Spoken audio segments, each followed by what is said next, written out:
Halogen का fast revision है। First अपने पास क्लासिफिकेशन है। नंबर ऑफ हैलोजन आइटम के बेसिस पे mono halide, di halide, tri halide, tetra halide में अपन ने डिवाइड किया है। मोनो हैलाइड मतलब 1 हैलोजन, डाई हैलाइड मतलब 2 और ट्राई मतलब 3 और टेट्रा मतलब 4 है। डाई हैलाइड को अपन ने डिवाइड किया जैम, विसिनल और अल्फा ओमेगा में। जैम में एक ही कार्बन में 2 हैलोजन है, विसिनल में पास पास वाले कार्बन 2 हैलोजन है और अल्फा ओमेगा में फर्स्ट और लास्ट कार्बन पे हैलोजन आइटम्स होते हैं। हाइब्रिडाइजेशन के बेसिस पे अपन ने CsP3X टाइप, CsP2X टाइप और CsPX टाइप हैलाइड्स में डिवाइड किया है। sp3x के एग्जांपल हैं एल्काइल हैलाइड जो प्राइमरी, सेकेंडरी और टर्शियरी हो सकता है, एलाइल हैलाइड है, बेंजाइल हैलाइड है। CsP2x में विनाइल है, एराइल है और CsPX में एल्काइन के साथ है। लास्ट अपने पास नेचर ऑफ CX बॉन्ड है जिसके अंदर अपन ने कहा कि इसका डाइपोलर नेचर होता है और इसलिए इसके बॉइलिंग पॉइंट जो है वो हायर हैं। Next preparation method of haloalkanes हैं। फर्स्ट अपने पास एल्कोहल से प्रिपरेशन मेथड इसमें अपन ने HX के साथ रिएक्शन किया। HX के लिए reactivity order HI greater than HBr greater than HCl है और एल्कोहल्स के लिए रिएक्टिविटी ऑर्डर होता है 3 डिग्री, 2 डिग्री और 1 डिग्री। यहाँ पर ZnCl2 और HCl के साथ रिएक्शन को ग्रोव रिएक्शन बोलते हैं कि HBr के साथ रिएक्शन करें तो ब्रोमाइड और HI के साथ आयोडाइड। PCl3 और PCl5 के साथ रिएक्शन करते हैं तो हैलाइड और कॉरस्पॉन्डिंग फास्फोरस एसिड और फास्फोरस ऑक्सीक्लोराइड बनता है। डार्जेंस प्रोसेस है थायनिल क्लोराइड के साथ पायरिडिन की प्रेजेंस के अंदर, तो यहाँ पर सल्फर डाइऑक्साइड और HCl जो है वो इजीली रिमूव हो जाता है और क्लोराइड फॉर्मेशन होता है। एल्कीन के अंदर अपने पास 2 मेथड अपने पास मार्कोनिकॉफ रूल्स के अकॉर्डिंग, जहाँ पर हाइड्रोजन कम है वहाँ हाइड्रोजन ऐड होगा एसिमेट्रिक एल्कीन में, और एंटी मार्कोनिकॉफ के अकॉर्डिंग अपने पास जहाँ हाइड्रोजन ज़्यादा होता है डबल बॉन्ड कार्बन पे वहाँ पर हाइड्रोजन ऐड होता है। हैलोजिनेशन रिएक्शन के अंदर CCl4 की प्रेजेंस में अपन Br2C रिएक्शन करते हैं तो विसिनल डाई हैलाइड बनता है। फिंकलस्टाइन और sword reaction halogen exchange method है जिसके अंदर अपन एल्काइल हैलाइड जिसमें क्लोराइड ब्रोमाइड होता है उसका सोडियम आयोडाइड से रिएक्शन करते हैं तो एल्काइल आयोडाइड और सिल्वर फ्लोराइड से रिएक्शन करते हैं तो एल्काइल फ्लोराइड बनता है। ये स्वार्ट रिएक्शन है। हुंसडीगर रिएक्शन में सिल्वर एसीटेट का ब्रोमीन के साथ रिएक्शन करते हैं तो ब्रोमाइड और CO2 बनता है। प्राइमरी अमाइन का टिल्डन रेजिन के साथ रिएक्शन करें तो क्लोराइड, नाइट्रोजन और H2 का फॉर्मेशन होता है। एल्केन का हैलोजिनेशन लाइट की प्रेजेंस में होता है तो मोनो, डाई, ट्राई और टेट्रा हैलाइड्स बन सकते हैं। और अगर अपने पास लॉन्ग हाइड्रोकार्बन चेन है तो उस केस में हाइड्रोजन के एनवायरनमेंट के बेसिस पे डिफरेंट हैलाइड्स का मिक्सचर जो है वो बनता है अपने पास। और हाइड्रोजन का जो रिएक्टिविटी ऑर्डर है वो 3 डिग्री, 2 डिग्री और 1 डिग्री हाइड्रोजन का रिएक्टिविटी ऑर्डर होता है एल्केन के साथ रिएक्शन के लिए। ठीक है, तो फिंकलस्टाइन रिएक्शन जो होता है उसमें सोडियम आयोडाइड के साथ रिएक्शन होता है और स्वार्ट के अंदर सिल्वर फ्लोराइड के साथ रिएक्शन होता है और हुंसडी का रिएक्शन अपने नोट कर ही लिए। तो ये अपने पास प्रिपरेशन मेथड है हैलाइड्स के। नेक्स्ट अपने पास प्रिपरेशन मेथड के बाद में जो नेक्स्ट पॉइंट आएगा वो है अपने पास फिज़िकल प्रॉपर्टीज़। तो अगर अपन डिस्कस करें फिज़िकल प्रॉपर्टीज़ की बात करें तो फिज़िकल प्रॉपर्टीज़ के अंदर अपन नोट करते हैं कि ये जो है इसका वीक पोलर नेचर होता है और वीक पोलर नेचर इसलिए ये वाटर मॉलिक्यूल के साथ हाइड्रोजन बॉन्डिंग नहीं कर सकता, इसलिए वाटर में इनसॉल्युबल होता है। और जो अनब्रांच हैलाइड है उसका बॉइलिंग पॉइंट ब्रांच हैलाइड के कंपेरिजन में हायर होता है। रीज़न क्योंकि अनब्रांच का सरफेस एरिया ज़्यादा होता है और अट्रैक्शन फोर्स ज़्यादा होगा तो बॉइलिंग पॉइंट हाई होता है। केमिकल प्रॉपर्टीज में फर्स्ट है न्यूक्लियोफिलिक सब्स्टिट्यूशन रिएक्शन, जिसमें अपन न्यूक्लियोफाइल जो है वो हैलोजन को रिप्लेस करता है।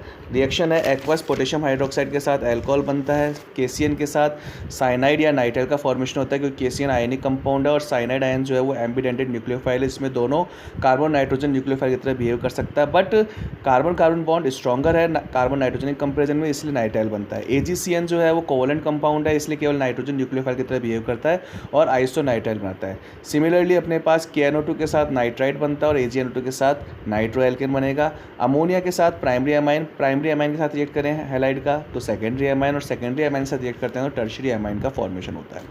विलियमसन सिंथेसिस रिएक्शन इसमें अपन सोडियम एल्कोक्साइड के साथ रिएक्शन करते हैं तो ईथर का फॉर्मेशन होता है।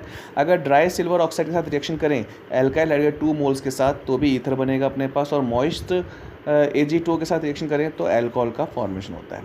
सिल्वर एसीटेट के साथ रिएक्शन करते हैं तो ईस्टर बनता है और सोडियम हाइड्रोजन सल्फाइड के साथ एल्केन थायोल का फॉर्मेशन होता है। इसी तरह से अगर अपने को हायर एल्काइंस का फॉर्मेशन करना है तो सोडियम एसिटेनिलाइड का रिएक्शन करते हैं तो हायर एल्काइंस का फॉर्मेशन होगा।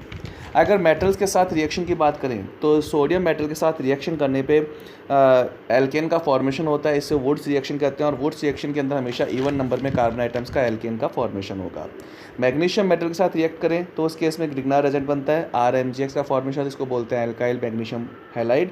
और जिंक मेटल के साथ रिएक्ट करें तो उस केस में बनता है अपने पास डाई एल्काइल जिंक जिसको अपन फ्रैंकलैंड रेजेंट बोलते हैं अगर एल्काइल ग्रुप के फॉर्म में इथाइल ग्रुप है तो। तो डाई इथाइल जिंक जो है वो फ्रैंकलैंड रेजेंट होता है। और अगर अपने पास यहाँ पर एल्काइल हैलाइड का रिएक्शन जो है लिथियम मेटल के साथ करते हैं तो एल्काइल लिथियम बनता है। एल्काइल लिथियम ऑर्गेनोमेटेलिक कंपाउंड है जिसके अंदर डायरेक्ट मेटल जो है वो कार्बन के साथ बॉन्डिंग के अंदर होता है। इसी तरह से अगर अपन लेड और सोडियम जो एलॉय है उसके साथ अगर एल्काइल हैलाइड का रिएक्शन करें तो उस केस में टेट्रा एल्काइल लेड, अगर अपन ने यहाँ पर C2H5Br लिया है हैलाइड के फॉर्म में तो उस केस के अंदर टेट्रा इथाइल लेड बनता है। इसको अपन शॉर्ट में TEL लिखते हैं और TEL टेट्रा इथाइल लेड है जिसका फॉर्मेशन होता है अगर सोडियम लेड एलॉय के साथ अपन इसका रिएक्शन करें।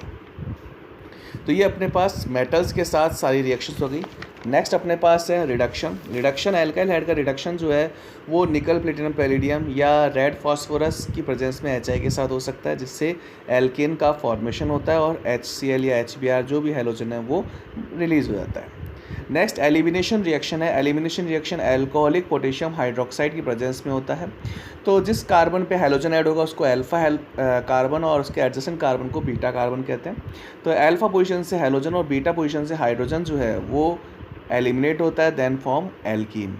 यहाँ पर अगर अपने पास कोई ऐसा हैलाइड है जिसके डीहाइड्रोहेलोजिनेशन से मोर देन वन एल्कीन का फॉर्मेशन हो तो उस केस में जिस एल्कीन में डबल बॉन्डेड कार्बन पे सब्स्टिट्यूशन ज़्यादा होगा वो मेजर प्रोडक्ट होगा और सेकंड प्रोडक्ट जो है वो माइनर होगा। ये जो रूल है इसको सेट-जेफ रूल बोलते हैं। सेट-जेफ साइंटिस्ट ने ये रूल दिया था इसलिए इसको बोलते हैं सेट-जेफ रूल। नेक्स्ट अपने पास फिडेल-क्राफ्ट रिएक्शन है। ये भी अपने पास न्यूक्लियोफिलिक सब्स्टिट्यूशन का एग्जांपल, इसमें एल्काइल हैलाइड के साथ रिएक्शन करते हैं तो एल्काइल बेंजीन बनता है। यहाँ पर अपने पास जो रिएक्शन है उसमें पहले इंटरमीडिएट कैटायन बनता है। तो अगर अपने पास कोई ऐसा हैलाइड है जिसमें कैटायन जो है वो मोर स्टेबल कैटायंस में कन्वर्ट हो सकता है तो पहले रीअरेंजमेंट होता है, उसके बाद फाइनल प्रोडक्ट बनता है।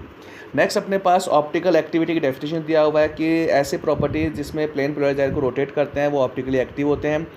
कायरल जो कार्बन होता है वो नॉन सुपर इम्पोजेबल होता है अपने मिरर इमेज के ऊपर और इसी प्रॉपर्टी को चिरेलिटी बोलते हैं अपन। HL कंपाउंड जो होता है वो सुपर इम्पोज होते हैं मिरर इमेज के ऊपर। एसिमेट्रिक कार्बन के चारों वैलेंस में डिफरेंट ग्रुप या एटम होते हैं वो चिरेल कार्बन या एसिमेट्रिक कार्बन होता है। एन एनशोमर जो ऑप्टिकल आइसोमर्स होते हैं, जो इमेज आइसोमर्स हैं उनको बोलते हैं अपन एन एनशोमर, और जो नॉन मिरर इमेजेस होती हैं स्टीरियो आइसोमर्स उनको बोलते हैं डाई स्टीरियोमर्स। रेसिम मिक्सचर, अगर अपने पास D और L फॉर्म जो है उसके इक्विवेलेंट अमाउंट को अगर अपन मिक्स कर देते हैं तो जो मिक्सचर बनता है उसको बोलते हैं रेसिम मिक्सचर, क्योंकि ये मिक्सचर जो होता है वो एक दूसरे के रोटेशन को कैंसिल आउट कर देता है। रीसॉल्यूशन, अगर अपने पास रेसिम मिक्सचर है उससे वापस अपने को D और L फॉर्म को ऑब्टेन करना है देन इट्स कॉल्ड रीसॉल्यूशन। और रेसिम मिक्सचर का जो फॉर्मेशन मेथड होता है उसको रेसिमाइजेशन बोलते हैं अपन। नेक्स्ट अपने पास है मीजो कंपाउंड। मीजो कंपाउंड ऐसे कंपाउंड होते हैं जिनमें चिरेल कार्बन प्रेजेंट है बट वो ऑप्टिकली इनएक्टिव होते हैं क्योंकि उनके अंदर सिमेट्रिक एक्सिस होता है जिससे इंटरनल कंपनसेशन होता है और वो ऑप्टिकली इनएक्टिव होते हैं। The compounds which do not show optical activity in spite of the presence of chiral atom. तो कायरल एटम होने के बाद भी उनके अंदर जो है ऑप्टिकली इनएक्टिव होते हैं वो, क्योंकि उनके अंदर सिमेट्रिक एक्सिस होता है, यानी कि ऐसे कंपाउंड जो होते हैं वो एसिमेट्रिक नहीं होते हैं। तो ये अपन ने कुछ नोट किया, इनके डेफिनेशन है, बहुत फास्ट रिव्यू कर रहे हैं अपन इसके अंदर, फटाफट रिवीजन ले रहे हैं अपन, इसलिए अपने पास यहाँ पर केवल अपन ने डेफिनेशन फॉर्म में इनको लिखा है, इनके कोई एग्जांपल नहीं लिखे हैं। एग्जांपल अपन ने पहले डिस्कस कर रखे हैं जब अपन ने क्लास अटेंड किया था, तब अपने पास रेगुलर क्लास के अंदर अपन इनके एग्जाम्पल्स किए थे। नेक्स्ट अपने पास एल्काइल हैलाइड्स के अंदर जो लास्ट टॉपिक अपने पास बचा है वो है SN1 और SN2 रिएक्शन। SN1 रिएक्शन में पता है यूनिमोलिकुलर न्यूक्लियोफिलिक सब्स्टिट्यूशन रिएक्शन जो होता है उसको अपन SN1 रिएक्शन बोलेंगे, और जो बाई मोलिकुलर न्यूक्लियोफिलिक सब्स्टिट्यूशन है उसको अपन SN2 रिएक्शन बोलते हैं। तो SN1 और SN2 रिएक्शन जो है उनका कंपैरिजन है, कंपैरिजन अपन पहले थोड़ा पढ़ चुके हैं, दोबारा अपन इसको थोड़ा फास्ट ले लेंगे अपन। SN1 रिएक्शन जो होता है वो 2 स्टेप्स में होता है और नॉर्मली ब्रांच हैलाइड्स में होता है। फर्स्ट स्टेप में कार्ब कैटायन का फॉर्मेशन होता है और जिसके ऊपर रेट ऑफ रिएक्शन डिपेंड करता है, इसलिए यहाँ पर रेट ऑफ रिएक्शन जो होती है केवल स्लो स्टेप पे यानी फर्स्ट स्टेप पे डिपेंड करेगा, और फर्स्ट स्टेप में केवल एल्काइल हैलाइड यूज में आ रहा है, it means rate of reaction केवल एल्काइल हैलाइड कॉन्सेंट्रेशन डिपेंड करता है, इसलिए फर्स्ट ऑर्डर है और इसको SN1 रिएक्शन बोलते हैं। सेकेंड स्टेप के अंदर न्यूक्लियोफाइल जो है वो कार्ब कैटायन के ऊपर अटैक करके प्रोडक्ट का फॉर्मेशन करता है, और अगर अपने पास सपोज ऑप्टिकली एक्टिव कंपाउंड है तो उस केस के अंदर SN1 रिएक्शन से रेसिबिक मिक्सचर का फॉर्मेशन होता है। जो अगर रिएक्टिविटी ऑर्डर की बात करें अपन, तो रिएक्टिविटी ऑर्डर जो है वो कैटायन की स्टेबिलिटी पे डिपेंड करता है, और कैटायन जो है 3 डिग्री कैटायन मोर स्टेबल होता है 2 डिग्री और 1 डिग्री कंपेरिजन में। तो हैलाइड्स का ऑर्डर भी ये होगा, 3 degree halide is more reactive than 2 degree than 1 degree, और ऐसे कैटायन जो ज़्यादा स्टेबल होते हैं उनकी रिएक्टिविटी SN1 के लिए हायर होता है। SN2 मैकेनिज्म जो होते हैं वो सिंगल स्टेप में होती है। इसमें रिएक्टेंट जो है बैक साइड से अटैक करके ट्रांजिशन स्टेट का फॉर्मेशन करता है जो अनस्टेबल होता है और फ्रिक्वेंटली प्रोडक्ट में कन्वर्ट हो जाता है। इसलिए रेट ऑफ रिएक्शन जो है वो अल्काइल हैलाइड और न्यूक्लियोफाइल दोनों के कॉन्सेंट्रेशन पे डिपेंड करता है। अगर कोई ऑप्टिकली एक्टिव कंपाउंड हो तो उसमें SN2 रिएक्शन के कारण जो प्रोडक्ट बनता है उसमें कॉन्फ़िगरेशन जो है वो इन्वर्ट हो जाता है, यानी जिस साइड में पहले से लिविंग न्यूक्लियोफाइल था उसके अपोजिट डायरेक्शन के अंदर अटैकिंग न्यूक्लियोफाइल ऐड होता है। इसलिए इसको प्रोसेस को बोलते हैं अपन inversion of configuration. Reactivity order की बात करें तो यहाँ पर जो रिएक्टिविटी है वो प्राइमरी हैलाइड का मैक्सिमम होता है, then secondary, then tertiary halide. Reason क्योंकि जो रिएक्टिविटी है वो ट्रांजिशन स्टेट के फॉर्मेशन में डिपेंड करता है, और ट्रांजिशन स्टेट तभी फॉर्म हो सकता है जब उसके पास क्राउड कम हो। इसलिए अपन नॉर्मली अनब्रांच हैलाइड जो होता है उसके अंदर SN2 रिएक्शन होता है। तो ये अपने पास इसका रिविज़न था, एल्काइल हैलाइड और